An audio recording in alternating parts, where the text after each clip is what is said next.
कंसचाणूरमर्दनं देवकी परमानन्दं कृष्णं वन्दे जगद्गुरु गुरुर्ब्रह्मा गुरुर्विष्णु गुरुर्देवो महेश्वर गुरुर्साक्षात् परब्रह्म तस्मै श्री गुरुवे नमः। नारायणं नमस्कृत्यं नरं चैव नरोत्तमं देवीं सरस्वती व्यासं ततो जयमुदीरये ततो जयमुदीरये।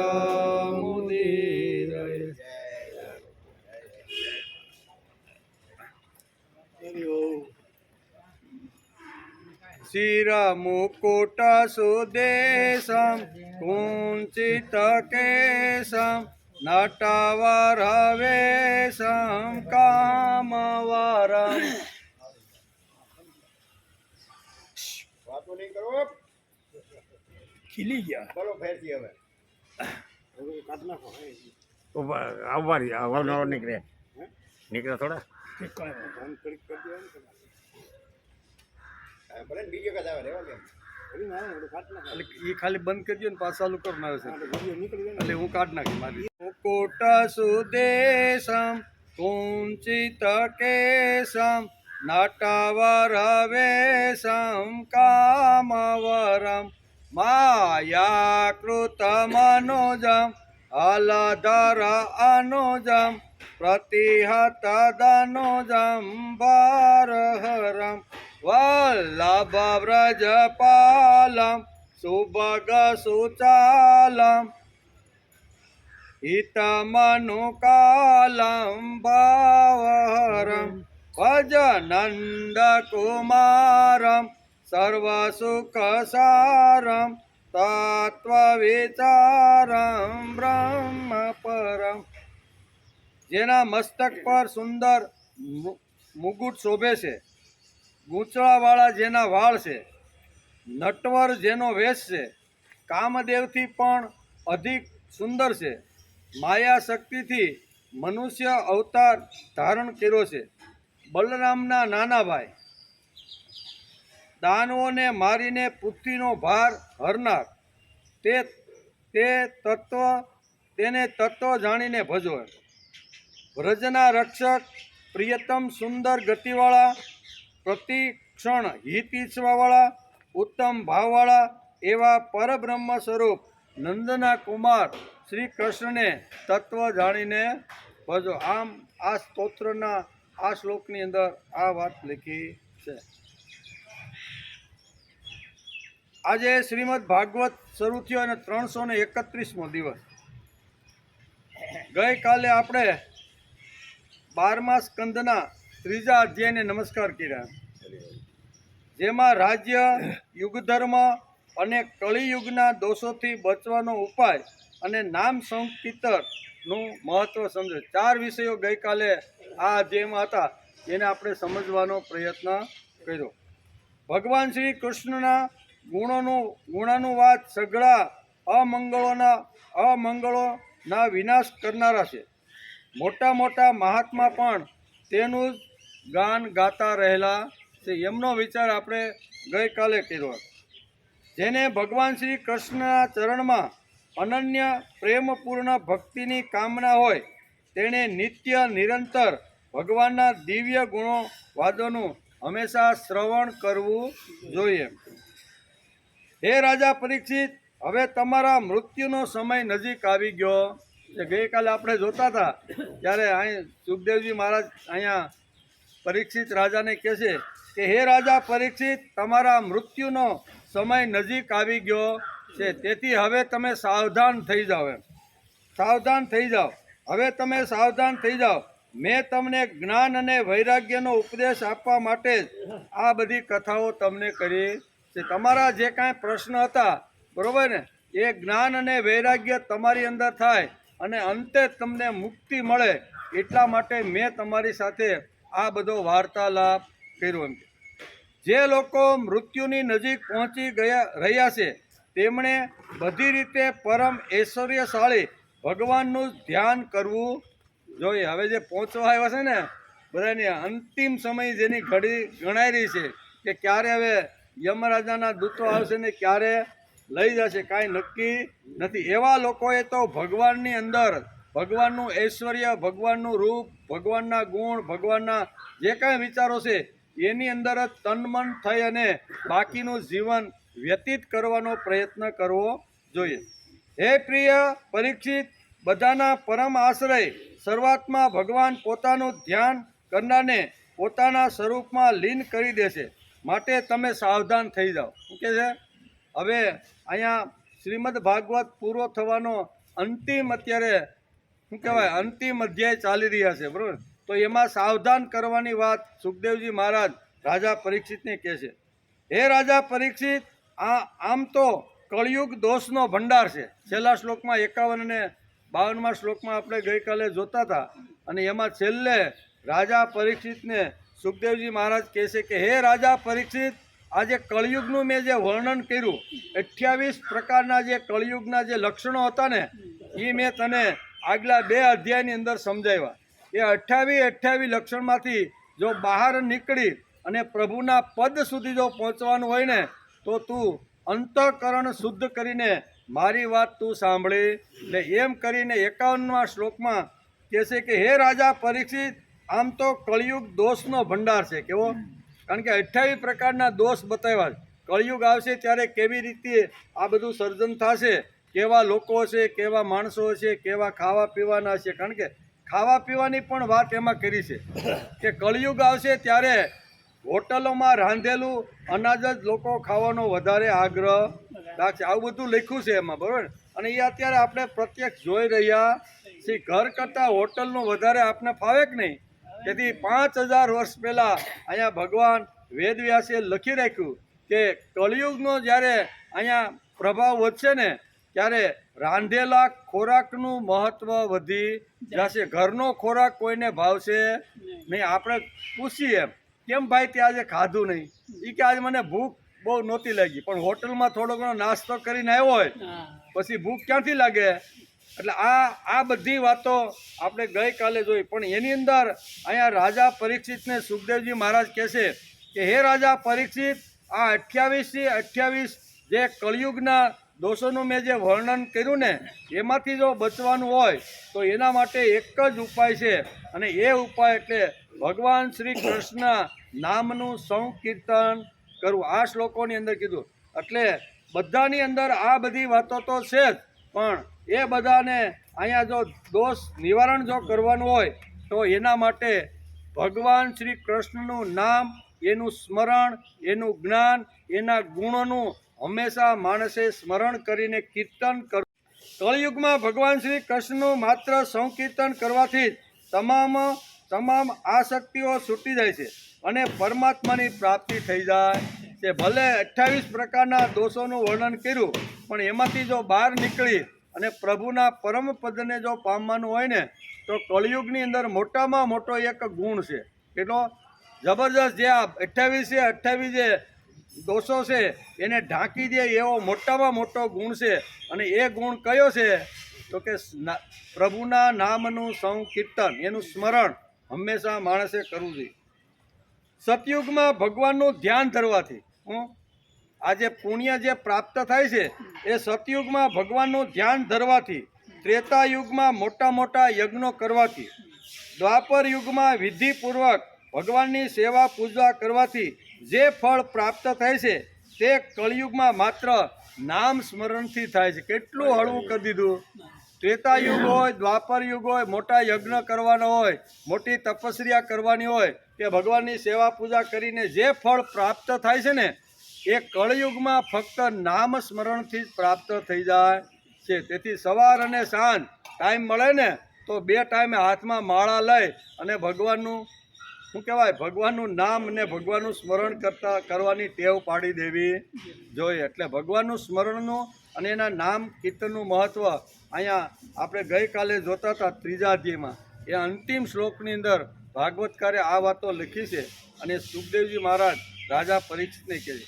આજે આપણે ચોથા અધ્યાયની શરૂઆત કરવાની. ચોથા અધ્યાયની શરૂઆતમાં 4 પ્રકારના પ્રલય થાય ને, કોઈ પાણીથી થાય, પ્રકૃતિથી થાય, આવા અનેક પ્રકારના જે પ્રલયો હોય એ પ્રલયના 4 પ્રકાર ભાગવતકાર વેદવ્યાસે કર્યા છે. અને સુખદેવજી મહારાજ રાજા પરીક્ષિતને 4 પ્રકારના પ્રલયો કેવી રીતના છે એનું વર્ણન આ અધ્યાયની અંદર કરે છે. શ્રી સુખદેવ ઉવાચ કાલસ્તે પરમાણ્યા આદિ દ્વિપારાધત્તનોપત કથિતો યુગમાનંચ શૃણુ કલ્પયાવસી ચતુર્થ ગ્રહ સસ્તંચ બ્રાહ્મણો દિનમોચ્યતે સકલ્પો યત્ર મનવચ્ચ ચતુર્દવિશ આપતે. શ્રી સુખદેવજી મહારાજ કહે છે કે હે રાજા પરીક્ષિત, 3જા અધ્યાયમાં પરમાણુથી માંડીને દ્વાપર એટલે કે દ્વિપારાર્ધન કાળનું સ્વરૂપ અને દરેક યુગના કેટલા કેટલા વર્ષો થાય છે એ હું તમને કહી ચૂક્યો છું. શું કહે છે કે આ બધું જે 3જો સ્કંદ છે એમાં મેં તમને આ પહેલાં આ બધી વાત કરી છે. હવે તમે કલ્પની સ્થિતિ અને તેના પ્રલયનું વર્ણન મારી પાસેથી સાંભળો. આમ કરી અને 4 પ્રકારના પ્રલયનું વર્ણન કરે છે. 4 પ્રકારના પ્રલય કયા છે તો અહીં કહે છે, એક તો નિત્ય પ્રલય, બીજો છે નૈમિતિક પ્રલય, ત્રીજો છે પ્રાકૃતિક પ્રલય અને ચોથો છે આત્યંતિક પ્રલય. આ 4 પ્રકારના પ્રલયનું વર્ણન અહીંયા ભાગવતકાર વેદવ્યાસે લખ્યું છે અને સુખદેવજી મહારાજ રાજા પરીક્ષિતને આ 4 પ્રકારના પ્રલયની વાત સમજાવે છે. હે રાજન, 1000 ચતુર્યુગીનો બ્રહ્માનો એક દિવસ થાય છે. બ્રહ્માના એક દિવસને કલ્પ કહેવામાં આવે છે. એક કલ્પમાં 14 મનુઓ થાય છે. એક કલ્પ આવે એટલે એમાં કેટલા થાય? 14 મનુઓ થાય છે. કલ્પના અંતમાં એટલા જ સમય સુધી પ્રલય પણ રહે છે. પ્રલયને બ્રહ્માની રાત પણ કહે છે. તે સમયે આ 3 લોક લીન થઈ જાય છે, તેમનો પ્રલય થઈ જાય છે.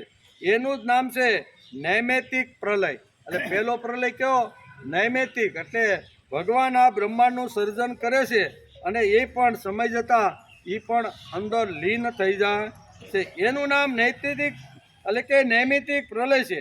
આ પ્રલયના સમયે સંપૂર્ણ વિશ્વને પોતાની અંદર સમેટીને લીન કરીને બ્રહ્મા અને ત્યાર પછી શેષ સાઈ ભગવાન નારાયણ પણ શયન કરી રહ્યા છે.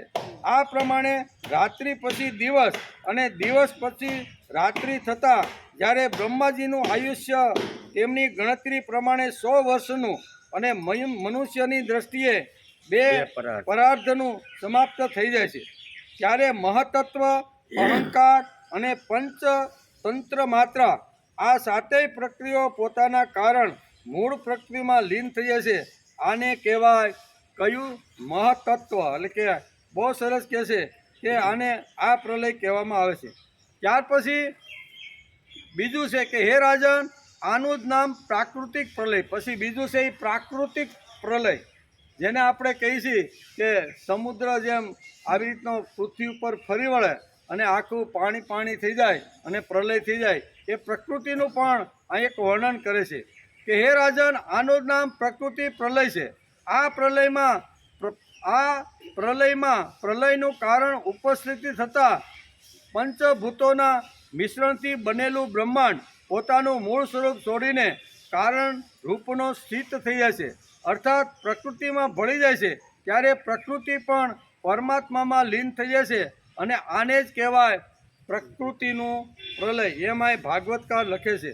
ભાગવતકાર આગળ કહે છે, આ પ્રમાણે જ્યારે જળ પ્રલય થઈ જાય છે ત્યારે જળ પૃથ્વીના વિશેષણ ગંધને શોષી લે છે, અર્થાત પોતાનામાં લીન કરી લેશે. ગંધ ગુણ જળમાં લીન થઈ જતાં પૃથ્વીનો પ્રલય થઈ જાય છે. તે જળમાં ભળીને જળરૂપ બની જાય છે. આ બીજો જે પ્રકાર છે એને પ્રકૃતિનો પ્રલય કહેવામાં આવે છે. 4 પ્રકારના અહીંયા પ્રલયનું વર્ણન ભાગવતકાર વેદવ્યાસે લખ્યું છે.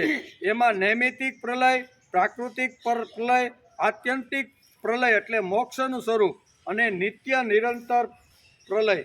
આ 4 પ્રકારનું અહીંયા વર્ણન ભાગવતકારે લખ્યું છે. આગળ કે જે સમયે સ્વપ્ન, જાગ્રત અને સુષુપ્ત આ 3 અવસ્થાઓ પણ રહેતી નથી. આકાશ, જળ, પૃથ્વી, વાયુ, અગ્નિ અને સૂર્ય પણ રહેતો નથી. બધું જ સુષુપ્તિ જેવું શૂન્યવત બની જાય છે. તે અવસ્થાનું તર્ક દ્વારા અનુમાન કરવું પણ સંભવ નથી. તે અવ્યક્તને જગતનું મૂળ તત્વ કહે છે. આ જ અવસ્થાનું નામ છે પ્રાકૃતિક પ્રલય. એટલે બીજો જે પ્રલય છે કેવો છે? પ્રાકૃતિક.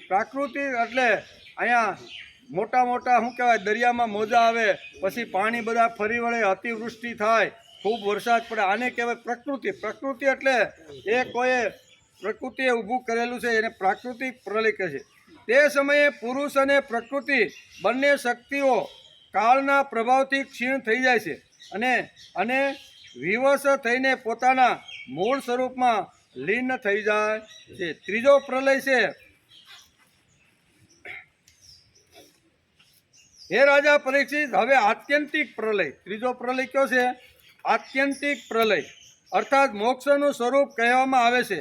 બુદ્ધિ, ઇન્દ્રિયો અને તેમના વિષયોના રૂપમાં તેમનું અધિષ્ઠાન જ્ઞાન સ્વરૂપ વસ્તુ ભાષિત રહી જાય છે.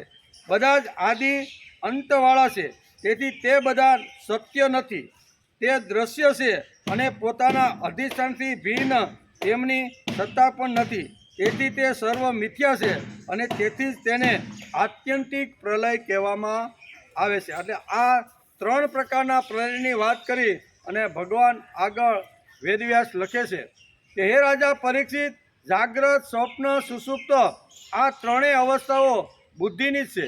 આથી એમના કારણે અંતરાત્મામાં જ વિશ્વ, તેજસ અને પ્રાજ્ઞરૂપ નાનાત્વની પ્રતીતિ થાય છે. કેવળ માયા જ છે. બુદ્ધિમાં રહેલા નાનત્વને એકમાત્ર સત્ય એવા આત્મા સાથે કોઈ સંબંધ નથી.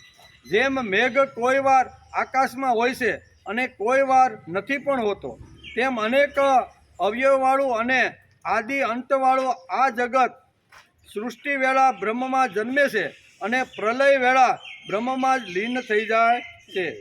જેમ વ્યવહારમાં મનુષ્ય એક જ સોનાને ગાળીને ઘડીને અનેક રૂપમાં તૈયાર કરે છે. સોનું હોય ને, બરાબર, એનું બિસ્કિટ હોય એને ઓગાળે અને પછી જે કાંઈ અલગ અલગ ટાઈપના ઘરેણાં બનાવવા હોય તો અહીં કહે છે કે જેમ વ્યવહારમાં મનુષ્ય એક જ સોનાને ગાળીને ઘડીને અનેક રૂપમાં તૈયાર કરી લે છે અને તે કંકણ, બંગડી, કુંડળ, કડું વગેરે અનેક રૂપોમાં દેખાય છે.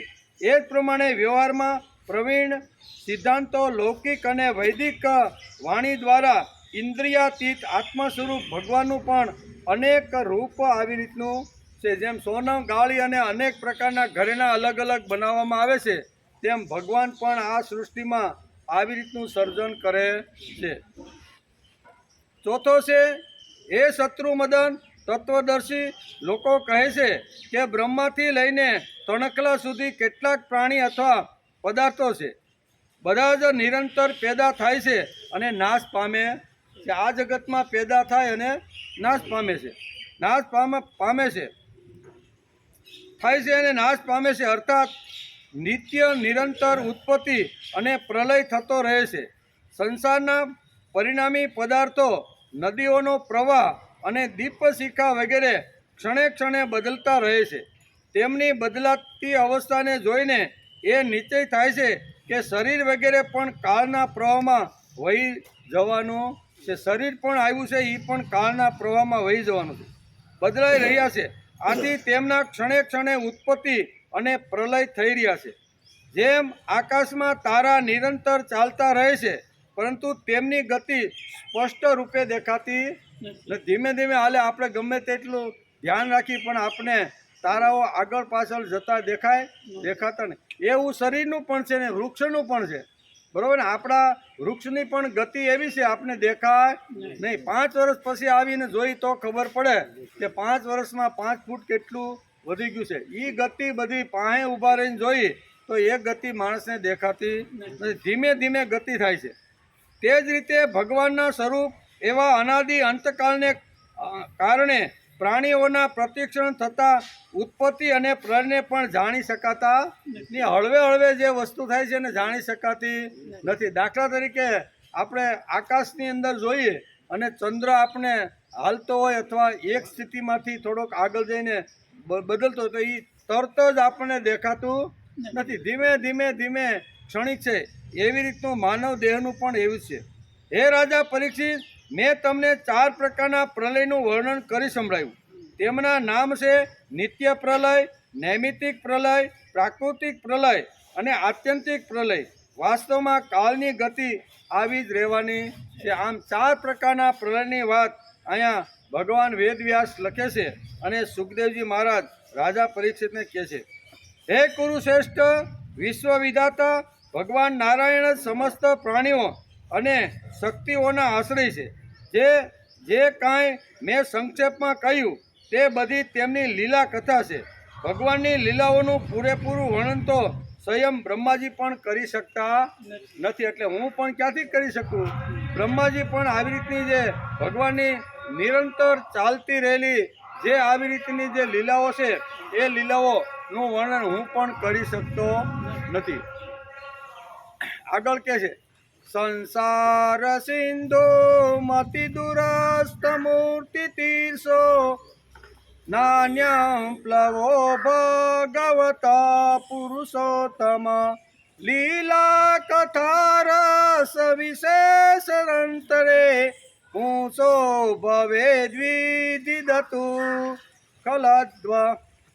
જે લોકો અત્યંત દુસ્તર સંસાર સાગરને તરી જવાની ઈચ્છા રાખે છે અથવા જે લોકો અનેક પ્રકારના દુઃખોના દાવાનળથી બળી રહ્યા છે તેમના માટે પુરુષોત્તમ ભગવાનની લીલા, પુરુષોત્તમ ભગવાનની કથારૂપ રસના સેવન સિવાય બીજો કોઈ ઉપાય નથી. અનેક પ્રકારના દાવાનળ સંસારની અંદર સળગી રહ્યા છે, એમાંથી જો બહાર નીકળવાનું હોય તો અહીં વેદવ્યાસ લખે છે ને અહીંયા સુખદેવજી મહારાજ રાજા પરીક્ષિતને કહે છે કે ભગવાનની લીલા અને ભગવાનની કથારૂપ પરીક્ષિતને અંતિમ સ્કંદ 12મા સ્કંદની અંદર અત્યારે અહીંયા 4થા અધ્યાયની અંદર આ શ્લોકની અંદર આ વાત કરે છે. ભગવાનની લીલા એટલે શું? અહીં લીલા શબ્દ વાપર્યો છે કે ભગવાનની લીલાથી સંસાર રૂપી જે સાગર છે એ ભગવાનની લીલાથી એ નૌકા દ્વારા જ એને તરી શકાય છે. તો અહીંયા નૌકા અને લીલા આ 2 શબ્દો ભાગવતકાર વેદવ્યાસે લખ્યા છે. તો ભગવાનની લીલા એટલે શું?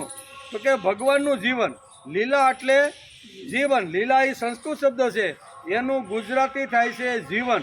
ભગવાનના જન્મથી શરૂઆત કરી અને જે વખતે સ્વધામ ગયા ત્યાં સુધીનું એનું જીવન, એનું કર્મ, એનું જ્ઞાન, એની વિચારવાની શક્તિ, કાર્ય કરવાની પદ્ધતિ, કેવા કેવા કાર્યો કર્યા, કેવા લોકોની સાથે રહ્યા, આ બધું જે વર્ણન આવે છે એને ભગવાનની જ લીલા કહેવામાં આવે છે. ખાલી 11 વર્ષ અને 52 દિવસ પૂરતી જે ગોકુળ, વૃંદાવન અથવા આવી રીતના જે કરી એ એટલા પૂરતી એની લીલા.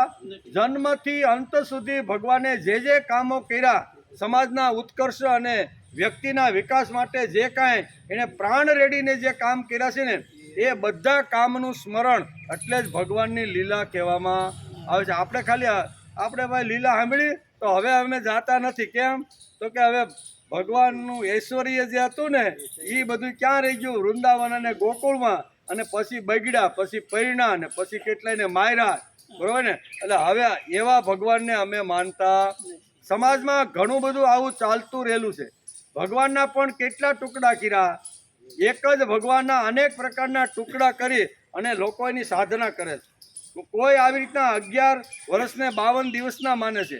કોઈ મથુરાની અંદર રહ્યા, શું કહેવાય, સાંદીપનીના આશ્રમમાં ગયા, અભ્યાસ કર્યો અને જરાસંઘ જેવાના 17 વખત આવી રીતનો હટાવી દે. આને ઘણા લોકો માને છે. પછી ત્યાંથી દ્વારકામાં ગયા પછી એક શું કહેવાય કન્યાને પરણીને 8 રાણીઓ બનાવી. ઘણા લોકો ફક્ત એને જ માને છે. ઘણા લોકો એ કહે છે કે આ તો હવે સંસારી થઈ ગયો, ગૃહસ્થી થઈ ગયો, એટલે હવે આ કાંઈ તત્વજ્ઞાની હોય ને અમે આને માનતા અમે તો ગીતા જ કુરુક્ષેત્રના મેદાનમાં ગવાણી ને એ જ ભગવાનને અમે માનીએ છીએ. તો ઘણા બધા આવી રીતના ગીતાના ગાનાર કૃષ્ણમાં આમ ભગવાનના અનેક પ્રકારના ટુકડાઓ સમાજની અંદર આપણે જોવા મળે છે. ભગવાનની લીલા એટલે જન્મથી અંત સુધી, બરાબર. ના ના, અમારા બાપાને અમે શરૂઆતમાં માનતા હતા, હવે ઈ ઘરડા થઈ ગયા છે, કાંઈ કામ કરતા નથી, મોઢામાંથી ગળફા કાઢે છે, એટલે હવે એને માનતા નથી. તો હાલે એ બાપ જે પહેલી વખત માનતો તો એ જ બાપ તારો છે, પણ બાપના પણ આવી રીતના ઘણીવાર લોકો કહેતા હોય છે. તેથી અહીંયા કહે છે લીલા એટલે ભગવાનનું જીવન, અને ભગવાનનું જીવન હંમેશા ગાતા ફરો, ભગવાનનું જીવન કહેતા ફરો કે ભગવાન આવ્યા પછી કેવા કાર્ય કર્યા. એ અહીંયા વાત કરે છે કે લીલા કથારૂપ રસના સેવનમાં સિવાય બીજું કોઈ સાધન નથી. આ સાધન શ્રેષ્ઠ છે કે જે ભગવાનની લીલા માણસ ગાય. ભગવાનની લીલા એટલે શું? ભગવાનનું જીવન. ભગવાનનું જીવન એટલે ભગવાને કરેલા કર્મ, ભગવાનનો જન્મ અને ભગવાનના ગુણો ગાવા, એટલે જ ભગવાનની લીલા. ત્રણ વાતો અહીં ભાગવતકારે આપને સમજાવી છે કે ભગવાનની લીલા એટલે શું? તો કે ભગવાનનો જન્મ, એને જન્મ શા માટે આ ધરતી ઉપર આવા બ્રહ્માંડની અંદર નિર્ગુણ નિરાકાર હોવા છતાં સગુણ સાકાર રૂપ ધારણ કરી અને દેવકીજીના ગર્ભમાં શા માટે આવ્યા, એટલે એનો જન્મ, અને જન્મ પછી એણે કયા કયા કર્મો કર્યા છે તે, અને કર્મ કર્યા પછી પોતાના જીવનમાં કેવા ગુણો લાવ્યા છે તે. આ ત્રણ વાતો આ લીલાની અંદર ભાગવતકારે સમજાવવાનો પ્રયત્ન કર્યો છે. લીલા એટલે આ ગાન ગાવાનું છે આપણે.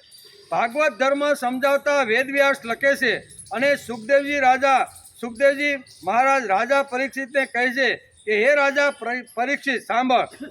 શ્રવણમ કીર્તનમ ધ્યાનમ હરેર અદ્ભુત કર્મણ જન્મ કર્મ ગુણાનાંચ તદર્થે ખીલ શ્રેષ્ઠિતમ. બહુ ભાગવતનો સુંદર મજાનો ભાગવતની અંદર લખેલો આ શ્લોક છે. ભાગવતની અંદર વેદવ્યાસ લખે છે અને સુખદેવજી મહારાજ કહે છે કે હે રાજા પરીક્ષિત, તું અહીંયા ભગવાનની લીલા કેવી રીતની હતી અને ભગવાને કેવી રીતની લીલા કરી એ તું મારી પાસેથી સાંભળ. એમાં શ્રવણ પહેલું લખ્યું છે. શ્રવણ કીર્તનમ ધ્યાનમ, ભગવાનના વિચારોનું શ્રવણ કરવાનું, પછી ભગવાનના વિચારોનું કીર્તન કરવાનું, અને ભગવાનના વિચારોનું ધ્યાન કરવાનું. સવારે આપણે 5 વાગે નાહી ધોઈને ભગવાનની સામે બેસીને ત્યારે ભગવાનની અંદર આપણે ધ્યાન ધરવું. આ ત્રણ વાતો અહીંયા સમજાવી છે ને ત્રણ વાતોને લીલા કહેવામાં આવે છે. આ જો અમે કરતા હોય તો અમે ખરા ભાગવત છીએ, બરાબર ને. ભાગવતનો અર્થ ભગવાનના બનેલા લાડકા દીકરા છે, એના માટે ભાગવત શબ્દ વપરાય છે. તેથી શ્રવણમ કીર્તનમ ધ્યાનમ હરેર અદ્ભુત કર્ણમ. શું કહે છે કે ભગવાન આ ધરતી ઉપર આવી અને ભગવાને જે અદ્ભુત કર્મો કર્યા છે એ અદ્ભુત કર્મનું માણસે સ્મરણ કરી લેવું જોઈએ. એનું સ્મરણ માણસે વિસરવું ન જોઈએ. પછી જન્મ કર્મ ગુણાંચ, એનો જન્મ શા માટે, જન્મા પછી એણે કેવા ગુણો જીવનમાં લીધા અને કેવા કર્મ કર્યા. 3 જન્મ કર્મ ગુણાંચ. પછી તદર્થે ખીલ શ્રેષ્ઠિતમ. આવા જે કર્મો કર્યા છે એ કર્મોને હંમેશા યાદ કરતા રહેવા જોઈએ. પછી બીજા શ્લોકમાં કે ઈષ્ટમ દત્તમ જપ તત્ત યચાત્મા પ્રિયતે ધનમ સુતાસ પ્રાણાયત પરસ્મે. અદ્ભુત કર્મ કરનારા શ્રી હરિના જન્મ કર્મ અને ગુણોનું શ્રવણ કીર્તન અને ધ્યાન કરવું, અને બધી ક્રિયાઓ તેમના જ માટે કરવી. જે કાંઈ નાવા ધોવા બેસી તો હું નાવ છું શા માટે કે મારો ભગવાન અંદર આવીને બેઠો છે, એને હું સ્નાન કે હું દંત ધાવન શા માટે કરું છું? તો આ મોઢાથી ભગવાન, હું જ્યારે ઘરની બહાર નીકળીશ ને ત્યારે ઘણી બધી વાતો ભગવાનની મારે કરવાની છે, અને ભગવાન જે મુખથી બોલવાના હોય ને એ મુખને મારે શુદ્ધ પવિત્ર અને આવી રીતનું રાખવું જોઈએ. પ્રત્યેક ક્રિયા ભાગવતકાર લખે છે કે પ્રત્યેક ક્રિયાની અંદર આપણે ભગવાનને બેસાડી દેવો જોઈએ. પછી કોઈ પણ કર્મ હોય તો પ્રભુને પ્રથમ નમસ્કાર કરીને, આપણું આધિ ભૌતિક હોય, આધિ દૈવિક હોય કે આધ્યાત્મિક હોય, કોઈ પણ કર્મ કરતી વખતે પ્રભુને નમસ્કાર કરીને પછી કર્મની શરૂઆત માણસે કરવી જોઈએ. બહુ સરસ કહે છે. ક્રિયાઓ તેમના માટે જ કરવી, જપ, યજ્ઞ, દાન, સદાચાર અને આ સિવાય બીજા જે પોતાના પ્રિય પદાર્થ હોય તથા એ જ પ્રમાણે પોતાના સ્ત્રી, પુત્ર, ઘર તથા પ્રાણોને ભગવાનને જ અર્પણ કરી દેવા જોઈએ. દાન કરો, તપ કરો, જે કાંઈ આપણે કરતા હોય ને એ ભગવાનને અર્પણ કરી દેવા જોઈએ. તેથી ભગવાને પણ ગીતામાં કીધું છે, શું કીધું? યત કરોસી, તું જે કરે, યત કરોસી યદસ્નાસી યજુહોસી દદાસી યત પશ્યસી કૌંતેય તત્કુરુસ્વ મદર્પણ. મદર્પણ એટલે તું મને અર્પણ. શું કરવાનું છે? તું જે ખાય છે, પીવે છે, બોલે છે, વાંચે છે, સાંભળે છે, તું જે કંઈ ક્રિયાઓ કરે છે ને તે બધી તું મને અર્પણ કરી દે, તો પછી તમને કામ કે વાસના ચોટશે નહીં. ભગવાનને કહી દેવાનું કે ભગવાન તારા લીધે આ બધી ક્રિયાઓ થઈ છે અને તારા લીધે થઈ છે, તેથી આ ક્રિયા હું તને અર્પણ કરું છું. ભગવાનના જન્મ, કર્મ અને ગુણ આ ત્રણ જોઈને અમારે પણ કામ કરવું જોઈએ. હું ભગવાનના 3 ગુણો છે, જન્મ છે, કર્મ છે અને એના ગુણો છે. ભગવાનનો જન્મ જે કારણથી છે તે જ કારણથી મારો પણ જન્મ છે, તે મારે સિદ્ધ કરવાનો છે. મારે સિદ્ધ ભગવાન શા માટે જન્મ લીધો અને જન્મ લીધા પછી કયા કર્મો કર્યા એ કર્મો કરવાનો માણસે પ્રયત્ન કરવો જોઈએ. જગતમાં સદવૃત્તિ વધવી જોઈએ એટલું બોલીને ન હાલે. સર્વેત્ર સુખીના સંતુ, સર્વે સંતુ નિરામયા, સર્વે ભદ્રાણી પશ્યંતુ, મા કચ્છિદ દુઃખ માપ. આટલું આજે ઉપનિષદનો મંત્ર બોલીને ખાલી હાલે નહીં, તો શું કરવું પડે? એ મંત્ર બોલ્યા પછી સદવૃત્તિના માણસો સમાજમાં ઊભા થાય એના માટે માણસે પ્રયત્ન કરવો. આપણે તો આશીર્વાદ આપી દીધા, આપણે કોઈ નમસ્કાર કરે એટલે આપણે કહી કે સર્વેત્ર સુખી ન સંતુ. હું અહીં સર્વે સુખી થાઓ, આશીર્વાદ તો આપ્યો. સર્વે દુઃખ વ્યાધિથી મુક્ત થાઓ, એવો પણ આપણે આશીર્વાદ આપીએ. માણસ કોઈ આપણે નમસ્કાર કરે એટલે આપણે શું કહીએ કે સર્વ દુઃખની અથવા સર્વ વ્યાધિ તમારામાંથી દૂર થઈ જાય, એમ કે મુક્ત રહો. સર્વે કલ્યાણકારી જોતા થાઓ, આ આશીર્વાદ આપીએ ને આપણે. સર્વે કલ્યાણકારી જોતા થાઓ, કોઈને પણ દુઃખ થાવો નહીં. ઓમ શાંતિ શાંતિ શાંતિ. આવો આશીર્વાદ અહીંયા ઉપનિષદની અંદર લખેલો છે. એ આશીર્વાદ આપતી વખતે આપણે પણ થોડોક વિચાર કરવો જોઈએ. ફક્ત આટલું બોલીને ન ચાલે. જગતમાં સદવૃત્તિ વધારવા માટે મેં મારી બુદ્ધિશક્તિ, વિત્તશક્તિ, શરીર શક્તિ કે ઇન્દ્રિય શક્તિ, સદવૃત્તિ સમાજમાં વધે, સમાજ સારો થાય, સમાજ તંદુરસ્ત થાય, સમાજ પ્રામાણિક બને, ધાર્મિક બને, સાંસ્કૃતિક બને અને પ્રભુ તરફ ધીમે ધીમે વળે, એવો મેં પ્રયત્ન કર્યો. આવી જો સદવૃત્તિની ભાવના હોય તો થોડો ઘણો આપણી આજુબાજુમાં જે લોકો રહે છે એને જે વાતની ખબર નથી, જે લીલાની ભગવાનની ખબર નથી ને એ ભગવાનની લીલા ત્યાં કહેવાનો પ્રયત્ન કરો તો સદવૃત્તિ વધે. ખાલી સર્વેત્ર સુખીને માથે હાથ મૂકી ગયો અને આપણે બોલી સર્વેત્ર સુખીના સંતુ, સર્વે સંતુ નિરામયા, સર્વે ભદ્રાણી પશ્યંતુ, મા કચ્છિત દુઃખ માપમે. આ ખાલી આશીર્વાદ આપવાથી થાય ને. આશીર્વાદ આપી દીધા પછી અને જેણે આપ્યા છે એણે સદવૃત્તિ સમાજમાં વધે. થોડો ઘણો આપણી શક્તિ મુજબ.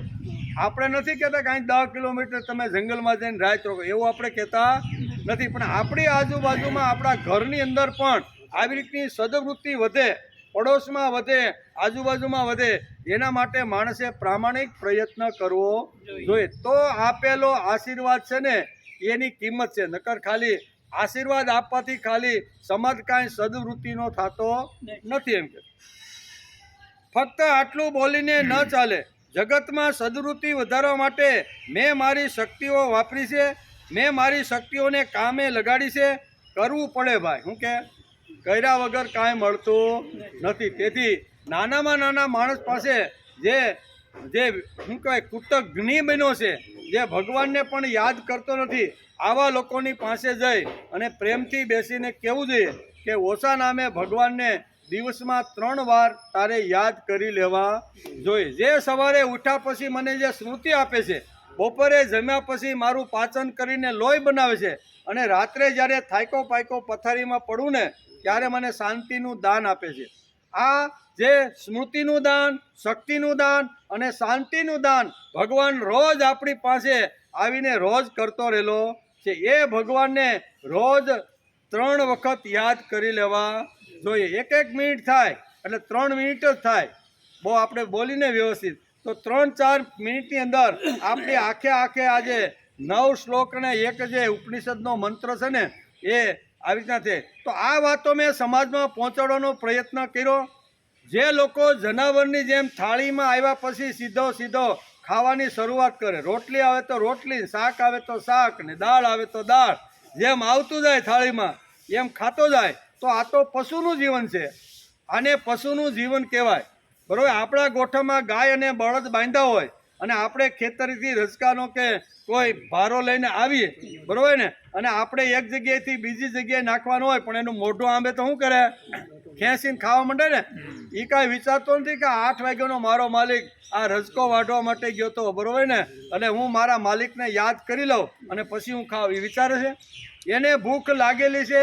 માલિકના માથા ઉપર આવી રીતનો રજકાનો ભારો છે, લીલુંછમ ઘાસ છે, ગમાઈને બાંધ્યો છે, ભૂખ લાગેલી છે અને આવી રીતનો પસાર થાય અને એ પરનું ખેંચીને ખાય. તો એ પરબારો ખેંચીને ખાય અને આપણી થાળીમાં ભોજન આવે અને આપણે ખાવા માંડીએ તો આપણામાં ને પશુમાં કાંઈ ફરક ખરો? તેથી અહીં કહે છે કે સદવૃત્તિ જો સમાજમાં વધારવાની હોય, સત્કાર્ય સમાજમાં વધારવાનું હોય, પ્રભુનું નામ અને પ્રભુનું કામ સમાજના અંતિમ માણસ સુધી જો લઈ જવાનું હોય ને તો માણસને ભગવાન પ્રત્યેની કૃતજ્ઞતા સમજાવવી જોઈએ. જે ઉઠાડ્યા પછી તને સુંદર મજાની સ્મૃતિઓ આપે છે, ખાધા પછી કચરો જુદો કરી એમાં લોહી બનાવે છે. એથી ભગવાનના જન્મ, કર્મ અને ગુણની કથા ભાગવતની અંદર વેદ વ્યાસે બહુ સરસ રીતે અહીંયા 4થા અધ્યાયમાં, એવા 12મા સ્કંદના 4થા અધ્યાયમાં સુંદર મજાની જન્મ, કર્મ અને ગુણ ભગવાનના જે છે એ લઈને, એની લીલાઓ લઈને જગતમાં ફરવું જોઈએ. મારે ધર્મની સંસ્થાપના કરવી છે, સ્થાપના નથી કરવી. મારે કઈ ધર્મની સ્થાપના કરવી નહીં, પણ આગળ એક શબ્દ લખ્યો, સંસ્થાપના કરવાની. ધર્મ તો છે, ધર્મ તો ભગવાને હજારો વર્ષ પહેલા પૃથ્વી ઉપર અહીં ધર્મની સ્થાપના તો કરી દીધી છે. અને મારે સ્થાપના કરવા માટે જવાનો નથી, પણ આગળ શબ્દ લગાડ્યો સંસ્થાપના. જે ધર્મની અંદર કચરો ઘૂસી ગયો છે અથવા જે ધર્મની અંદર બગાડો આવી ગયો છે, એની અંદર અંધકાર આવી ગયો છે, વેમ આવી ગયો છે, જે કાંઈ આવી ગયું છે, બરોબર, એ દૂર થાય અને ઓરિજિનલ ભગવાને જે ગાયેલો જે ધર્મ છે એ ધર્મ પાછો ઊભો થાય, એના માટે માણસે પ્રયત્ન કરવાનો છે. તેથી કહે છે મારે ધર્મની સંસ્થાપના કરવી છે, સ્થાપના નહીં. ધર્મની સ્થાપના તો થઈ ગઈ છે, પરંતુ ધર્મમાં જે કચરો ઘૂસી ગયો છે તે આગો કરવાનો માણસે પ્રયત્ન કર્યો. પ્રયત્ન કરવો એ આપણા હાથની વાત છે. કચરો નીકળે કે ન નીકળે એ કાંઈ આપણે જોવાનું નથી, પણ ભગવાન તારા નામના જે વિચારો છે, તારા નામનું જે કર્મ છે, તારા જે કંઈક ગુણો છે ને એ ગુણો એકાદા કે 2 જણાના કાન પાસે મૂકીને આવ્યો છું.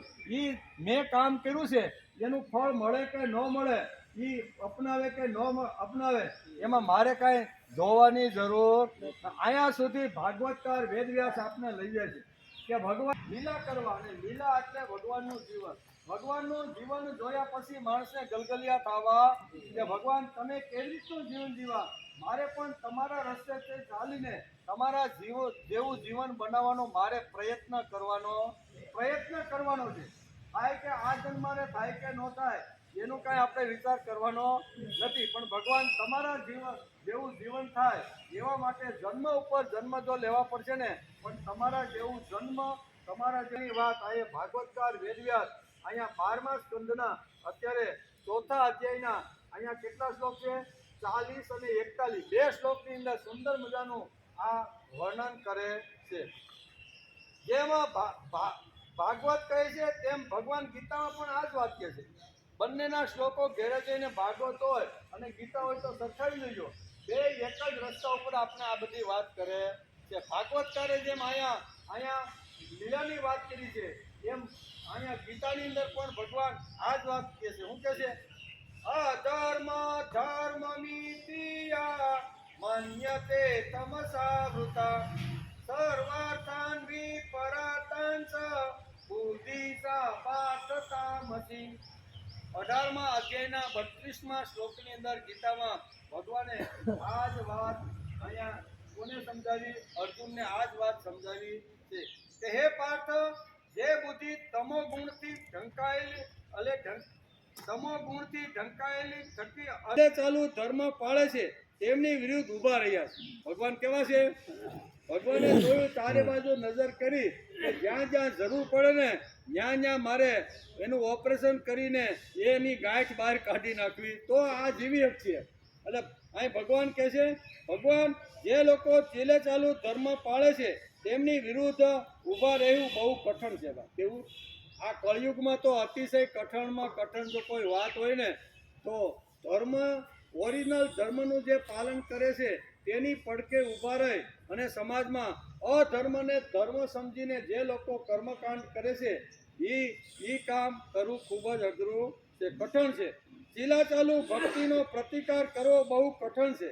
સમાજ એ વાત જલ્દી સ્વીકારતો નથી. વર્ષોથી જે પરંપરાથી આવતી રહેલી જે વાતો છે ને એ સમાજ કાંઈ આજે આપણે કહેવા જાય અને આવતીકાલે એ બદલી જાય અથવા એ ફેરફાર કરે એવું નથી. એટલે ભગવાને પણ શું કર્યું? ભગવાને આવી રીતના જબરજસ્ત જ્યાં આવી રીતનો અધર્મને ધર્મ માનીને જે લોકો બેઠા હતા એની સામે મોટી ક્રાંતિકારીનું કામ ભગવાને કર્યું છે. એટલું કામ તો આપણે કરવાનું નથી.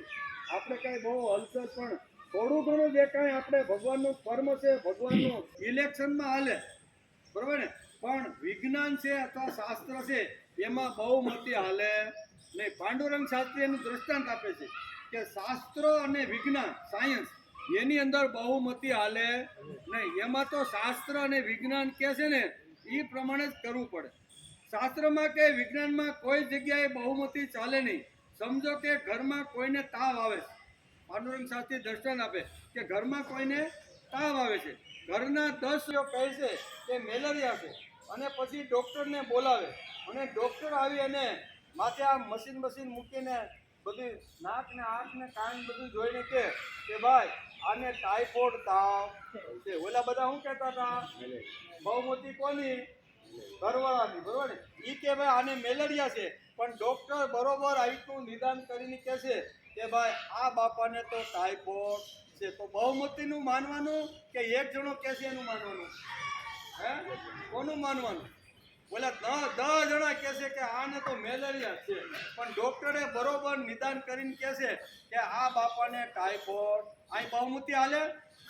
શાસ્ત્રમાં કે વિજ્ઞાનમાં બહુમતી હાલતી નથી. એમાં તો જેનો નિષ્ણાત હોય એ પ્રમાણે જે કે એ પ્રમાણે જ કરવું જોઈએ. એટલે સાયન્સ હોય, વિજ્ઞાન હોય કે ધર્મશાસ્ત્ર હોય, એ ધર્મશાસ્ત્ર કે એ કરવું પડે. ભલે એની બહુમતી ન હોય પણ એ કે ભાઈ આ રીતે એટલે આ રીતે થવું પડે. એટલે અહીં દાખલો તો કોનું માનવાનું આવશે? ડૉક્ટરનું કે 10 જણાનું? ડૉક્ટરનું માનવાનું તાવના લક્ષણો ટાઇફોઇડ બતાવે છે. વિજ્ઞાન અને શાસ્ત્રમાં બહુમતી ચાલતી ઘડીક આ આગળ ને ઘડીક આ પાછળ ને ઘડીક કોયલો આગળ ને એવું થાય જ નહીં. અને છેલ્લે જ્યારે પરિણામ આવે ત્યારે જેની બહુમતી હોય એ સત્તા ઉપર. રાજકારણમાં હાલે આવી રીતનું બધી જગ્યાએ હાલ, પણ વિજ્ઞાન અને ધર્મની અંદર કોઈ બહુમતી ચાલતી નથી. એમાં તો શાસ્ત્ર જે પ્રમાણે કે, વિજ્ઞાન જે પ્રમાણે કે એ પ્રમાણે જ એનું માનવાનું હોય છે. વિજ્ઞાન અને શાસ્ત્ર બહુમતી ચાલતી નથી. રાજકારણમાં ચાલે. જેની પાસે જ્ઞાન છે, જેને લાંબી દ્રષ્ટિ છે તેની સલાહ માનવામાં આવે છે. વેદ વ્યાસની 12મો એટલે છેલ્લો સ્કંદ અને અધ્યાય 4, અને એમાં ભગવાન કૃષ્ણની લીલાનું વર્ણન હાલે છે. ભાગવતકાર વેદવ્યાસ લખે છે અને સુખદેવજી મહારાજ રાજા પરીક્ષિતને કહે છે કે હે રાજા પરીક્ષિત, જે લોકો અત્યંત દુસ્તર સંસાર સાગરને તરી જવાની ઈચ્છા રાખે છે અથવા જે લોકો અનેક પ્રકારના દુઃખોના દાવા નળથી બળી રહ્યા છે, કેવા અનેક દુઃખોના દાવા નળથી બળી રહ્યા છે, તેમના માટે પુરુષોત્તમ ભગવાનની લીલા કથા જ ઉત્તમ સાધન છે. આ દાવા નળમાંથી જો બહાર નીકળવાનું હોય અને સુખ શાંતિ અને સમાધાન જોતા હોય તો ભગવાન કૃષ્ણની લીલા અને એના કથાનું શ્રવણ, પછી કીધું છે કીર્તન, પછી કીધું છે મનન અને પછી કીધું છે ધ્યાન.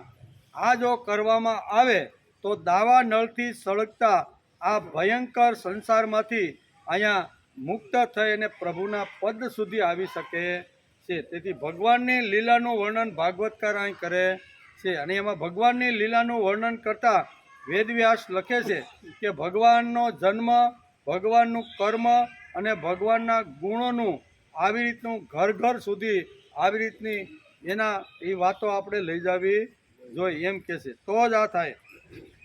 અને શાસ્ત્ર એટલે શાસ્ત્ર અને સાયન્સ એટલે વિજ્ઞાન, એમાં બહુમતી ચાલતી નથી એનો પણ આપણે વિચાર કર્યો. દ્રષ્ટાંત આપીને કે એક ઘરની અંદર આવી રીતના 10 લોકો એમ કહેતા હોય કે બાપાને ન્યુમોનિયા છે, પણ ડૉક્ટર આવીને જ્યારે તપાસીને જોવે અને એ કે આને ટાઇફોઇડ છે, તો બહુમતીનું માનવું કે એકનું માનવું?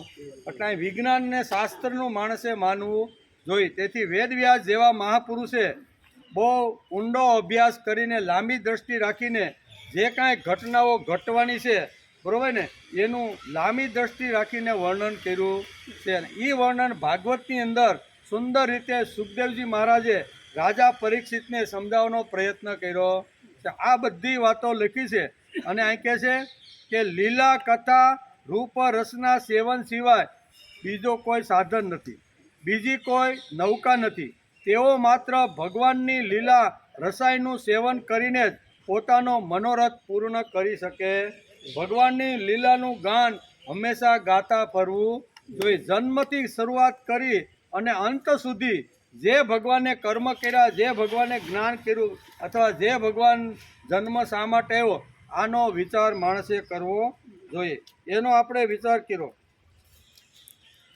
પછી, પરંતુ તેમણે પણ તે કામ કરવું કઠણ પડ્યું. ભગવાનને પણ આ ચીલાચાલુ જે ભક્તિ અથવા ચીલાચાલુ જે ધર્મ હાલતો હતો એમાં ભગવાનને પણ ઘણું બધું કઠણ પડ્યું છે. ચીલાચાલુ ધર્મની વિરુદ્ધ શ્રી કૃષ્ણ ભગવાન ઊભા રહ્યા. ભગવાનને પણ ઊભા રહેવું પડ્યું.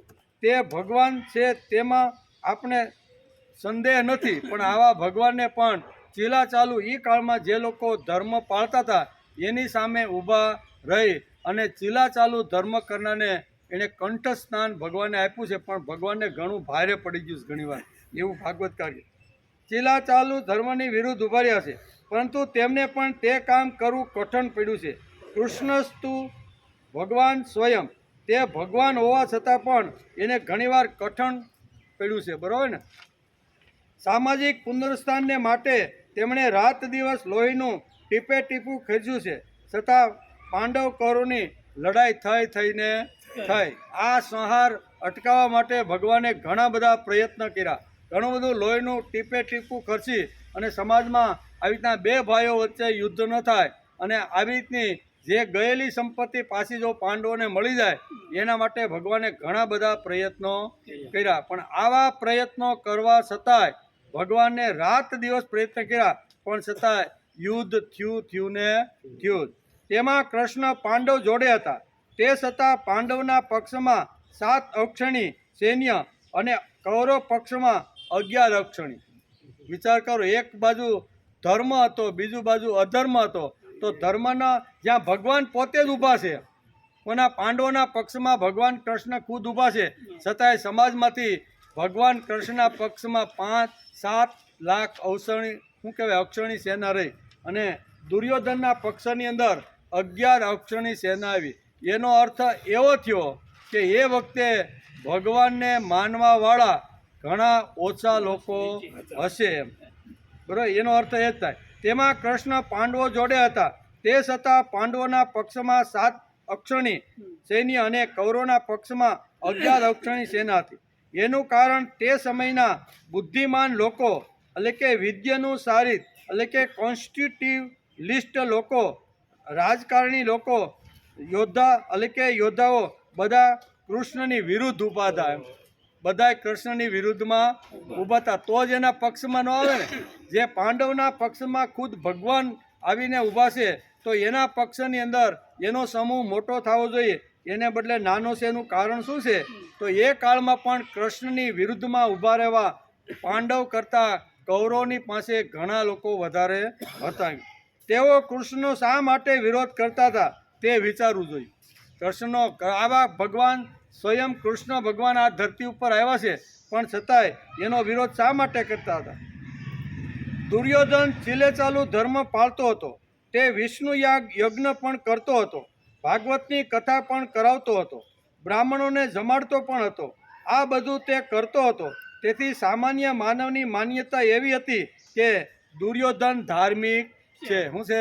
સામાન્ય લોકો જે પ્રજા હતી એના મનમાં એમ જ હતું કે આ મોટા મોટા યજ્ઞ કરે છે, બ્રાહ્મણોને સરસ મજાનો ભોજન આપે છે, પછી ગાયોને ઘાસ માટે સુંદર વ્યવસ્થા કરે છે, બરોબર ને? અને આવી રીતનું છે એટલે લોકોને એમ જ લાગતું હતું કે આ તો મોટો ધાર્મિક છે, બરોબર. બ્રાહ્મણને જમાડતો હતો, દુર્યોધન ચીલે ચાલુ યજ્ઞ કરતો હતો.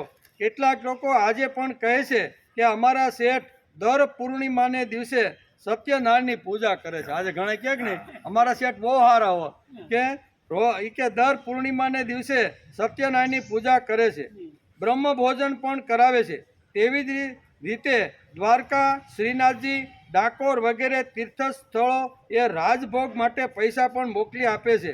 અમારા શેઠ એટલે શેઠ અને અમારા શેઠ એટલે ધાર્મિક. તો આવા ધાર્મિક લોકોને જ ભગવાને પકડીને માર્યા છે. જો તમે આખું મહાભારત વાંચો ને તો ભગવાને કોઈ સાત્વિક કે સજ્જનને માર્યા નથી, પણ ધર્મની નીચે અધર્મનું જે આચરણ જે કરતા હતા એવા લોકોને ભગવાને અહીંયા માર્યા. તેથી ભગવાને કેવું પડ્યું, અધર્મમ ધર્મમિતિયા મન્યતે તમસાવૃતા સર્વાર્થાન વિપરીતાચ બુદ્ધિ સા પાર્થ તામસી. જે બુદ્ધિ તમો ગુણથી ઢંકાયેલ છે, અધર્મને ધર્મ એ પ્રમાણે સઘળા અર્થોને વિપરીત ઉલટા માને છે, તે બુદ્ધિ તામસી છે. અને આવા તામસી લોકો ધર્મના નેજા હેઠળ ઘણું અધાર્મિક કામ કરતા હતા. એવા લોકોને ભગવાને માર્યા છે. ભગવાન શ્રી કૃષ્ણે આવા લોકોને અધાર્મિક ઠરાવવાની હિંમત કરી છે, બીજું કોઈ કરી શક્યો.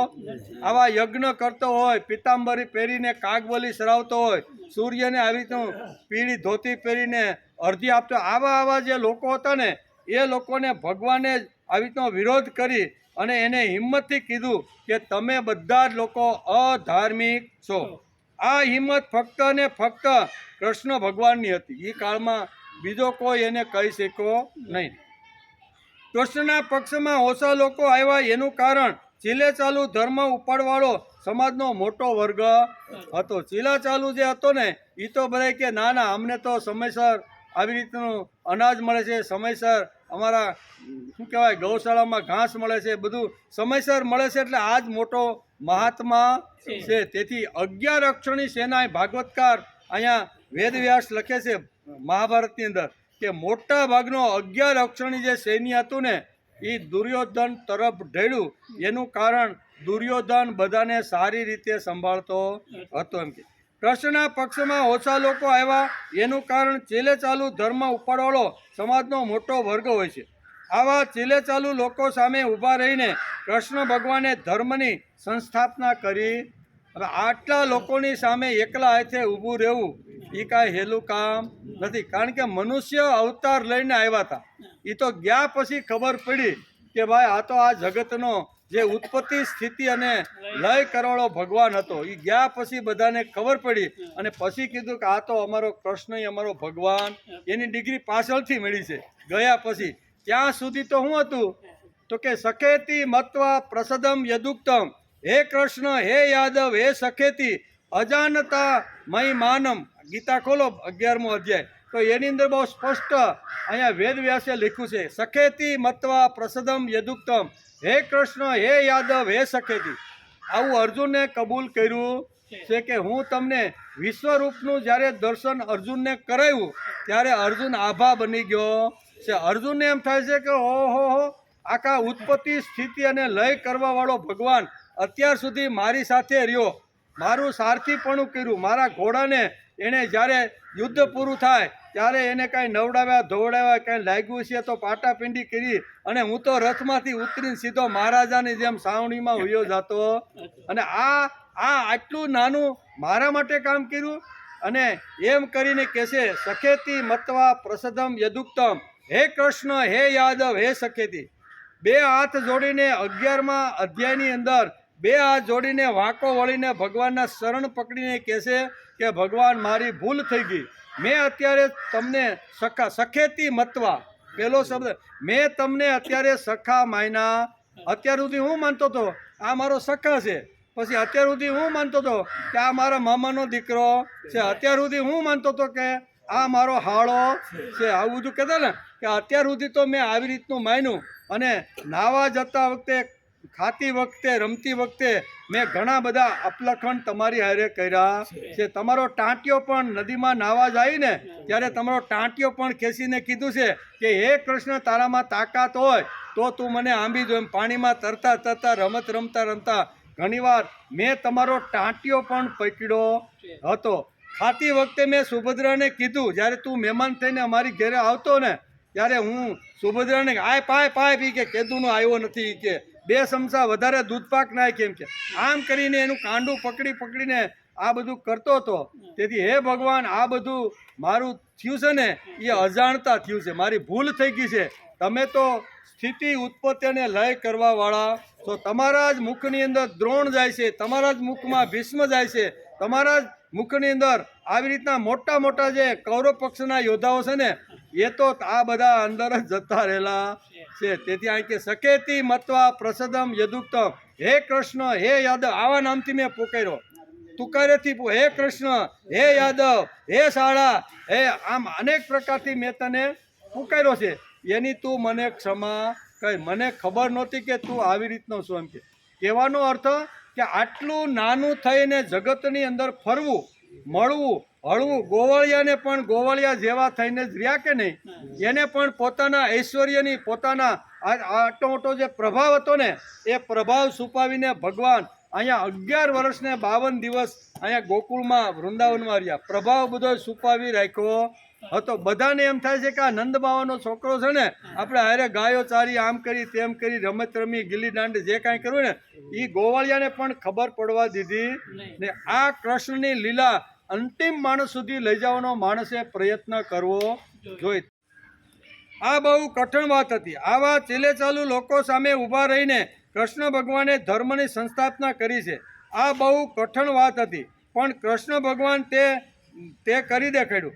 આવા કર્મ દ્વારા કૃષ્ણ ભગવાને અમારા જેવા લોકોને માર્ગદર્શન કર્યું કે અમારે કયા રસ્તે જવું. બરોબર ને? કયા રસ્તે જવું એ માર્ગદર્શન કોને કર્યું? ભગવાન કૃષ્ણે પણ ગીતાની અંદર આ બધું માર્ગદર્શન કરીને ગયા છે. ભગવાન શ્રી કૃષ્ણના જન્મ, એનું કર્મ અને એના ગુણ, આ 3 જોઈને અમારે કામ કરવાનું છે. અને એ ગુણો લઈને અમારે જગતની અંદર અમારે ભગવાનની વાતોનું કીર્તન કરવાનું છે. સંસાર સાગર દુષ્કર છે, તેને તરવાની જે ઈચ્છા રાખે છે તેમણે ભગવાનની લીલાનું હંમેશા ગાન કરતું રહેવું જોઈએ. બહુ સરસ વાત લખે છે. જ્યારે ધર્મ ઉપર કંઈ વિપત્તિ આવે, તેમાં કચરો ઘૂસી જાય ત્યારે તે કચરો કાઢવો પડશે. આ સમજાવવા કૃષ્ણ ભગવાન આ જગતની અંદર માનવ શરીર ધારણ કરીને આવ્યા હતા. કચરો તો ઘૂસે જ.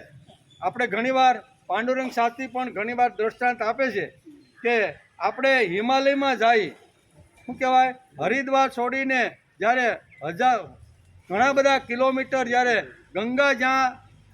ગંગાનું જ્યાં પ્રાગટ્ય થયું છે ને, ગંગોત્રી, ત્યાં આપણે ઘણીવાર જતા હોઈએ છીએ. અને એ વખતે આપણે ગંગાનો જે ધોધ ઉપરથી, પહાડ ઉપરથી પડે છે અને એ જ્યારે ધીમે ધીમે ઝરણાના રૂપની અંદર જ્યારે જમીન ઉપર આવે છે ને, એ શુભ્ર પ્રાણી, શુદ્ધ પાણી, પવિત્ર પાણી માણસે જોવાનો પ્રયત્ન કરવો જોઈએ કે કેટલું શુદ્ધ, કેટલું પવિત્ર.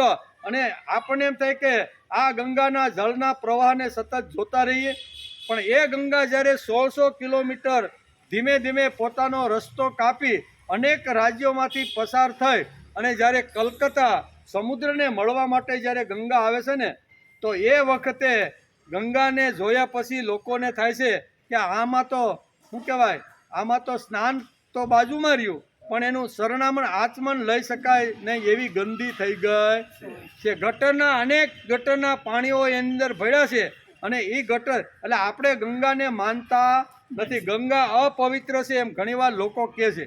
ત્યારે એનો કાન પકડીને કહેવું જોઈએ કે ભાઈ ગંગા તો પવિત્ર છે. ગંગા જો શુદ્ધ અને પવિત્ર એનું સ્વરૂપ જો જોવાનું હોય ને તો અહીંથી 1600 કિલોમીટર પાછળ જવું જોઈએ તો જ ગંગાનું ઓરિજિનલ સ્વરૂપ આપણને જોવા મળે. પણ ધીમે ધીમે આ ગંગાના પ્રવાહની અંદર અનેક પ્રકારના શહેરોની જે ગટરો છે ને એ બધી ગટરો એની અંદર ભળે છે એટલે અહીં ગંગાનું પાણી અશુદ્ધ અને અપવિત્ર થઈ જાય છે. પણ શુદ્ધતા જોઈ હોય તો કેટલા કલકત્તાથી 1600 કિલોમીટર પાછળ જાય તો જ ખબર પડે કે ગંગા કેટલી પવિત્ર છે. એમ કૃષ્ણ ભગવાનનું ચરિત્ર ઘણીવાર ઘણા લોકો સાચ વાર્તા હોય કે ભાઈ 16,108 રાણી કેરી થોડો તત્વજ્ઞાની થોડો ભગવાન કહેવાય કે બરોબર ને. આમ ઘણા બધા કાદવ કીચડ ઉડતા પણ એનું ઓરિજિનલ જો ચરિત્ર જો જોવાનું હોય તો મહાભારત અને હરિવંશ જ વાંચવું. બે ગ્રંથો એવા છે આપણા ભારતમાં, એકનું નામ છે હરિવંશ અને બીજાનું નામ છે મહાભારત. આ બંને ગ્રંથો ભગવાનનું અહીં સુંદર મજાનું ભગવાનનું ચરિત્રનું વર્ણન કરે છે. કહેવાનો અર્થ કે જ્યારે ધર્મ ઉપર વિપરીત આવે છે તેમાં કચરો ઘૂસી જાય ત્યારે તે કચરો કાઢવો પડશે. આ સમજાવવા કૃષ્ણ ભગવાને મનુષ્ય અવતાર ધારણ કરીને જગતમાં ફર્યા. આ કામ કેવી રીતે કરવું તે તેમણે 125 વર્ષની લીલામાં કરી બતાવ્યું. પેલા જન્મથી શરૂઆત કરી અને 125 વર્ષ સુધી આ જગતમાં રહ્યા એ એણે બધું કરી બતાવ્યું. શું છે? બધા પ્રયોગો દ્વારા બધું કરી બતાવ્યું. હવે આપણે કેવી રીતે આ કાર્ય કરવું તેનું માર્ગદર્શન 12મા સ્કંદના 4થા અધ્યાયમાં અહીંયા વેદ વ્યાસે લખ્યું છે. અને સુખદેવજી મહારાજ કહે છે કે હવે ભગવાને જે કાંઈ લીલાઓ કરી, ભગવાને જે કાંઈ કામો કર્યા, એને જે કાંઈ ગુણો પ્રાપ્ત કર્યા એ આપણે આપણા જીવનમાં કેવી રીતના લાવવાના એ આપણે પોતે વિચાર કરી લેવાનો. એ માર્ગદર્શન આપીને ગયા છે કે ભગવાનની લીલાનું વેદવ્યાસ લખે છે કે ભગવાનની લીલાનું શ્રવણ, ભગવાનની લીલાનું મનન, ભગવાનની લીલાનું ચિંતન અને ભગવાનની લીલાનું જે કીર્તન કરે છે ને એ પરમ પદને પ્રાપ્ત થઈ જાય છે. તેથી હંમેશા કીર્તન કરવું જોઈએ. કીર્તન સંસ્કૃત શબ્દ છે, એનું ગુજરાતી થાય સારી વાતો બીજાને કહેવી. હું સારી વાતો જે કાંઈ હોય, જે ભક્તિની વાતો છે, ધર્મની વાતો છે, અધ્યાત્મની વાતો છે, સાંસ્કૃતિક વિચારધારાની જે વાતો છે ને એ વાતો જ્યાં પહોંચી નથી ત્યાં પહોંચાડવાનો પ્રયત્ન કરવો જોઈએ. આ ભગવાન કહીને ગયા છે, આપણે કેટલું જીવનમાં લાવી શકીએ તે આપણા ઉપર આધાર છે. કૃષ્ણ ભગવાનને રસ્તે ચાલવાવાળો ભાગવત છે. અમે કૃષ્ણને માનીએ છીએ પણ કૃષ્ણનું માનતા નથી. આ આપણી ઉણપ હોય તો આ છે. અમે કૃષ્ણ ભગવાનને માનીએ છીએ પણ કૃષ્ણ ભગવાનનું માનતા નથી. એણે જે કીધું છે ને એ માનતા નથી. 18મા અધ્યાયમાં કીધું છે કે મારો અને અર્જુન વચ્ચેનો જે સંવાદ થયો છે, ગીતામાં કીધું 18મો અધ્યાય ઘરે જઈને ખોલજો કે મારી વચ્ચે અને અર્જુન વચ્ચે જે કાંઈ સંવાદ થયો છે ને એ સંવાદને અંતિમ માણસ સુધી જે લઈ જવાનો જે પ્રયત્ન કરે છે આનાથી મને કોઈ વધારે પ્રિય નથી. ભગવાને તો કહી દીધું કે મારો અને અર્જુનનો જે સંવાદ થયો છે એને ઘર સુધી લઈ જાઓ, જ્યાં પહોંચ્યો નથી લઈ જવાનો પ્રયત્ન કરશે. આનાથી વધારે મને કોઈ પ્રિય નથી. આમાં કૃતિ ભક્તિ આવી કે નહીં?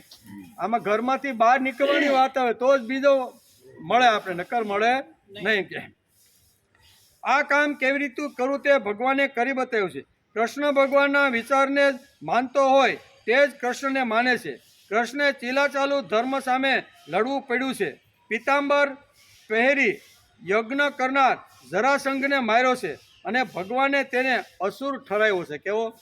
જે વખતે આપણે મહાભારત વાંચતા હતા એ વખતે એક પ્રસંગ આવ્યો હતો કે જે વખતે રાજસૂય યજ્ઞ કરવાનો હતો તો મોટામાં મોટું વિઘ્ન કયું હતું?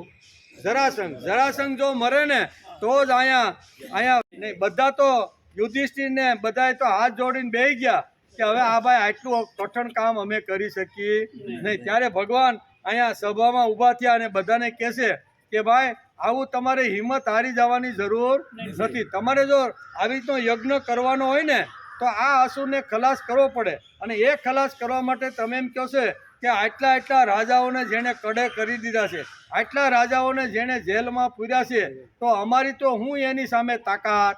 આવી જ્યારે નબળી વાતો પાંડવો જ્યારે ભગવાનની સામે કરવા લાગ્યા, નારદજી પણ ત્યાં હતા, વેદવ્યાસ પણ ત્યાં હતા, ઋષિઓ પણ ત્યાં હતા. યજ્ઞનું આખું બધું સુંદર મજાનું આખું આયોજન કરવાનું હતું, એટલે બધા ત્યાં ઋષિ મુનિઓ પણ. ત્યારે બધા વિચાર કરે શું કરવાનું. અને એ વખતે ભગવાન કૃષ્ણ સભામાં ઊભા થયા છે અને કીધું હિંમત હારવાની કોઈ જરૂર નથી, હું તમારી પડખે ઊભો છું, તમારે ફક્ત 2 જણાને મને આપી દેવા, એક તો અર્જુન, બીજો ભીમ. આ 3થી અમે આ કામ યુધિષ્ઠિરને કહે છે આ તારું કામ અમે હળવું કરી દેશું. એટલે આ હળવું કરી નાખ્યું. અને એ વખતે જ્યારે અહીંયા જરાસંઘના જ્યારે રાજ્યની અંદર જ્યારે બંને વેશ પરિવર્તન કરીને જ્યારે પ્રવેશ કરે છે, ત્યારે આગલા દરવાજાની જગ્યાએથી પાછળથી ઘૂસે. ક્યાંથી? પાછળથી ઘૂસીને ભીમને કહે છે કે આ જે ઘંટ છે ને, સંકટ સમયે આ રાજ્યમાં ઘંટ રાખ્યો છે. ગામની અંદર રાજની અંદર કાંઈ સંકટ આવે ને તો ઘંટ ધબધબાવવાનું, એને પહેલાં તું તોડી જાય કે હું કીધું એને પહેલાં તું ખલાસ. અને ભીમે એ કામ કર્યું અને પાછલા દરવાજાથી પાછળ થયા. અને એ વખતે અહીંયા કાગબલી સરાવતો હતો, પીળી પિત્તાંબર પહેરીથી, લાંબુ તિલક હતું, મોટી ચોટલી હતી, બરોબર. અને એવા સુંદર રેશમી વસ્ત્ર પહેરી અને સૂર્ય ભગવાનને આવી રીતનો અર્ધ્ય આપતો હતો, યજ્ઞની અંદર આહુતિ આપતો હતો અને મંત્ર બોલતો હતો. અને એવા વખતે ભગવાને એની બોથી પકડી છે કે ભાઈ તું ધર્મને નામે અધર્મને ફેલાવી રહ્યો. તો કહેવાનો અર્થ કે ભગવાનને કેટલું કષ્ટ પડ્યું છે. અને એ વખતે અહીંયા કહે છે કે આટલા સરસ બ્રાહ્મણને મેં અત્યારે જોયા નથી, તમારા ટાલકા, તમારો ચહેરો એટલો ઝગમગતો છે, તમે કોણ છો, ક્યાંથી આવો છો, શા માટે આવ્યા છો, અને યજ્ઞમાં બરોબર આવ્યા છો. એટલે યજ્ઞમાં જે બ્રાહ્મણ આવે ને એને અમારે દક્ષિણા તો આપવી જ પડે. એટલે બોલો હું દક્ષિણામાં શું આપું? ત્યારે ભગવાન કહે છે કે ભાઈ અમે બ્રાહ્મણ નથી, હું સૌ કૃષ્ણ દ્વારકાનો, અને આ 2 ક્યાંના છે? હસ્તિનાપુર નહીં, ઇન્દ્રપ્રસ્થના. આ જે પાંડવોના જે ભાઈઓ છે ને, એક અર્જુન છે ને બીજો ભીમ છે. ઓળખાણ પણ આપી દીધી. અને તે દક્ષિણાની વાત કરી છે ને, તો અમારે દક્ષિણામાં બીજું કાંઈ જોતું નથી, યુદ્ધ જોઈએ છે, બીજું કાંઈ જોતું. એ તો સામાન્ય હોવા કેટલાને પકડીને જેલમાં પૂરી દીધા છે, હવે આવાને તો હું શું કરું થઈ જાય. એમ કે કહેવાનો અર્થ કે આવા લોકો તો એને પણ ભગવાને માર્યા છે. જે કાગબલી સરાવતો હતો, યજ્ઞ કરતો હતો, ઇન્દ્ર જેવાને આવી રીતની આહુતિ આપતો હતો, સૂર્યનું રોજ સ્મરણ કરતો હતો, આવા ધાર્મિક લોકોને માર્યા છે એવું આ ભાગવતકાર લખે છે. જરાસંઘને માર્યા તેનું કારણ ધર્મનું જે સત્વ અને સ્વતત્વ કાઢી નાખીને વર્તાવ કરવામાં આવે તેને ધાર્મિક એ કાળમાં લોકો સમજતા હતા. દુર્યોધન, જરાસંઘ, શિશુપાલ ઇત્યાદિ જે રાજાઓ જે ધર્મનું પાલન કરતા હતા તે ધર્મમાંથી સત્ય અને સ્વતત્વ ખલાસ થઈ ગયું હતું. આ 2 વસ્તુ જે યજ્ઞ કરતો હોય કે ધાર્મિક કામ કરતો હોય એમાંથી સ્વતત્વ અને સ્વત્વ આ 2 જો ખલાસ થઈ જાય ને તો એ ચીલા ચાલુ ધર્મ અથવા ચીલા ચાલુ યજ્ઞ કહેવાય. જેમાંથી સત્વ અને સ્વતત્વ ચાલ્યા ગયા છે તેને ધર્મ કેવી રીતે કહેવાય? કૃષ્ણ ભગવાન કેટલા ક્રાંતિકારી હતા, તેથી તેમણે ખુલ્લું કહ્યું કે હું તારી સાથે યુદ્ધની અપેક્ષા સાથે આવ્યો છું, તારે મારા 2માંથી એકને પસંદ કરી લે, તારે કોની સાથે યુદ્ધ કરવાનું, મલ કુસ્તી કોની હારે કરવાની. અને ત્યારે અર્જુનને પકડીને કે હવે આવું બાણ પકડીને આટા મારતું હોય એને હારે હું યુદ્ધ, આ કાંઈક ઠીક છે ભીમભાઈ, બરોબર, એની સાથે મારે યુદ્ધ, ભગવાનને આ જ જોતું હતું, બરોબર ને. અને યુદ્ધ થાય છે અને એને ખલાસ કરે છે. અજ્ઞાનથી ઢંકાયેલી જે બુદ્ધિ અધર્મને ધર્મ સમજે છે અને બધા પદાર્થોને અવળી રીતે જુએ છે તે બુદ્ધિ તામસી છે. તેથી ધાર્મિકોને ભગવાને વીણીને બધાને માર્યા. જે બધાય ધાર્મિક હતો એનો આખો મહાભારતની અંદર આપણે જોતા હતા, આ બધાય લાંબા ટીલા, ટપકા, ચોટલી, પિત્તાંબરી યજ્ઞ કરતા હતા, બ્રાહ્મણોને દક્ષિણા આપતા હતા, ગાયોને ઘાસ આપતા, બધું જ કરતા હતા, બરોબર. પણ લોકો એને સારી રીતે ધાર્મિક ગણતા હતા કે આ રાજા તો બહુ સારો ધાર્મિક છે, એટલે 11 અક્ષરની સેના એના તરફ ભીડ. હું 11 અક્ષ, વિચાર તો કરો, ભગવાન જે પક્ષના પાંડવોના પક્ષમાં હોય અને યુદ્ધ નક્કી થઈ ગયું હોય અને જે પક્ષમાં ભગવાન ઊભા હોય તો એમાં વધારે લોકો આવવા જોઈએ કે નહીં, પણ આવ્યા નથી. મહાભારતમાં આવ્યા નથી. એનું કારણ ચીલે ચાલુ સમાજ જે હતો ને એ બધો દુર્યોધન તરફ ઢળી ગયો કે આ બહુ સારો છે, ખાવા પીવાના સમયસર આપે, ઝૂંપડા બાંધી આપે, બરાબર ને, બધી રેશન કાર્ડમાં સારી વ્યવસ્થા કરી આપે, રોડ છે, ગટર છે, બધું. અમારો રાજા બહુ સારો છે, યજ્ઞ કરે છે, બ્રાહ્મણોને દક્ષિણા આપે છે, ગાયોને ઘાસ ખવડાવે છે, મંદિરમાં જઈને ટકોરો વગેરે બધું જ કરે છે. એ કે અમારો રાજા એટલે અમારે તો આના પક્ષમાં જવું છે. એમ કરીને આ દુર્યોધને 11 અક્ષણી સેના ભેગી કરી દીધી હતી. એમ અજ્ઞાનથી ઢંકાયેલી બુદ્ધિ. તેથી કૃષ્ણ ભગવાનના જન્મનું શ્રવણ, કીર્તન અને ધ્યાન કરીને તેના જેવું આચરણ કરનાર ભાગવત છે. બાકી બધા ભગતો કેવા ભગત એટલે કાના માતર વગેરેના. કૃષ્ણ ભગવાનનું કર્મ કયું છે? તેમણે કયું કર્મ કર્યું ભાઈ? તો આ બધા કર્મ કર્યા. અને કેવી રીતે કર્યું તે જન્મથી દેહોત્સર્ગ સુધી એણે પ્રેક્ટિકલ બધું કરી બતાવ્યું. શું કર્યું? જ્યાં જ્યાં આવી રીતનું હતું પિતાને પણ કીધું કે તમે ભલે વર્ષોથી આવી રીતની ઇન્દ્રની પૂજા કરતા હોય પણ આ બધું ખોટું કરી રહ્યા છો. આ ધાર્મિક નથી, આ તમે અધર્મું. તમે મોટા લોકોને પોષો છો, મોટા લોકોને પ્રોત્સાહન આપી અને અહીંયા ગોકુળની અંદર દર વર્ષે તમે 1 વર્ષ એનો ઉત્સવ રાખી એ ખુશી થઈને તમને ઘણું બધું ધન આપી જાય છે. તેથી તમે આ બધું કરો છો. આપણે ધનની જરૂર નથી, આપણે સાહેલની જરૂર નથી. એમ કરીને બાપાને બહુ સમજાવ્યા. કોને?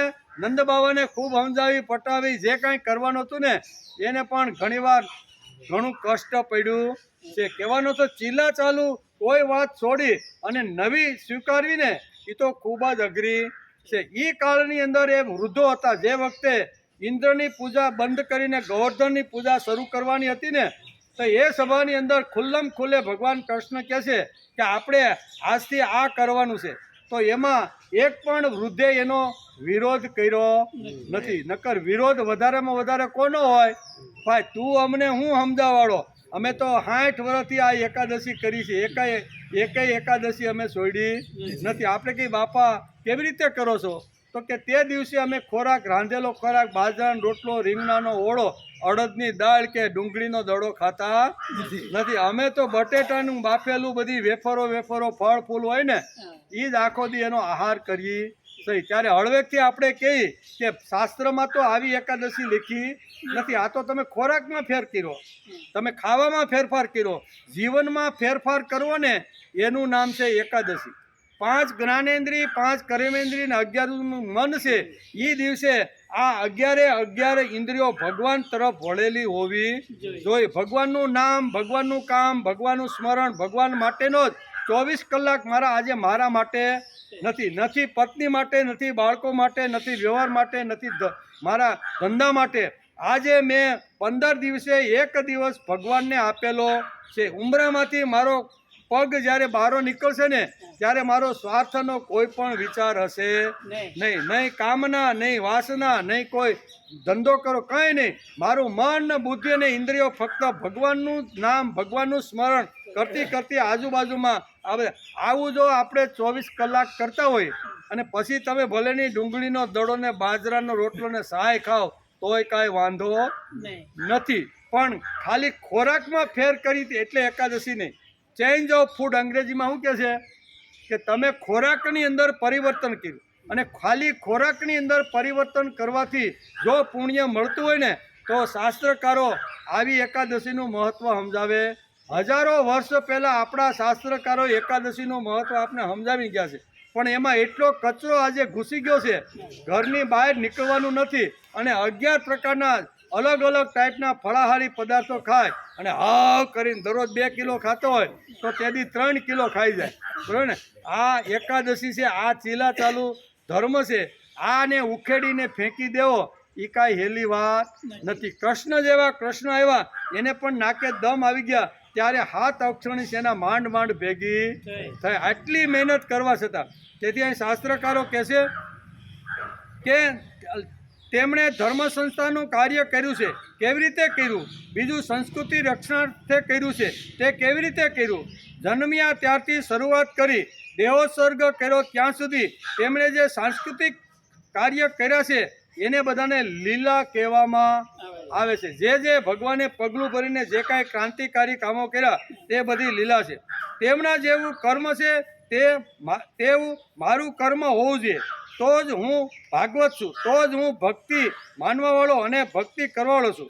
ભગવાને જે કર્મો કર્યા તે સંસ્કૃતિના રક્ષણ માટે કર્યા છે. તે કર્મો તેણે કેવી રીતે કર્યા?